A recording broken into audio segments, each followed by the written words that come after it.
მასობრივ კომუნიკაციებს დღესდღეობით ისეთი როლი აქვს შეძენი, რომელიც არასდროს არ ქონია. მარტივად რომ ვიმსჯელოთ, დღეს ჩვენ ყოველდღიურად ჩვენს ტელეფონს, როდესაც ვხსნით, ვიღებთ უამრავ მესიჯს, ვიღებთ უამრავ ინფორმაციას. და იმისთვის, რომ განსხვავოთ, რომელი ინფორმაცია არის სწორი, რომელი ინფორმაცია არის არასწორი, რომელი არის მართალი, რომელი არის პროპაგანდა და ასე შემდეგ, აუცილებელია სწორად დავიაზროთ ესა თუ ის ინფორმაცია. და სწორედ ამ სპეციალობის ადამიანები ცვლიან და ქმნიან დღეს ინფორმაციას. ამიტომ მე ვფიქრობ, ეს პროფესია, მასობრივი კომუნიკაციები, დღეს არის ყველაზე აქტუალური, ყველაზე მოთხოვნადი და ყველაზე საჭირო პროფესია. GU არის უნივერსიტეტი, რომელსაც აქვს ისტორია, რომელმაც შექმნა პერსონები, რომლებიც დღეს წარმოადგენენ სხვადასხვა მასმედიას. მუშაობენ სხვადასხვა ტელევიზიაში, არიან სხვადასხვა გამომცემლები და ასე შემდეგ.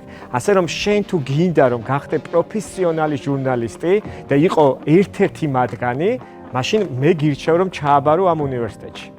ჩემი აზრით ყველაზე მნიშვნელოვანი არის რომ მიიღო საერთაშორისო განათლება. სწორედ ამიტომ გაძლევს შენ GU ერთ-ერთ შესაძლებლად იმას, რომ მიიღო გასვლით პროგრამაში მონაწილეობა. თუ ფიქრობ, რომ იქნები კარგი ჟურნალისტი, ან იქნები კარგი PR-ი, სტრატეგიული კომუნიკაციების ექსპერტი, მე ვფიქრობ, რომ ეხლა დროა მიიღოს სწორი გადაწყვეტილება, მოხვიდე GU-ში და შენი სამაგისტრო პროგრამა დაიწყო აქედან.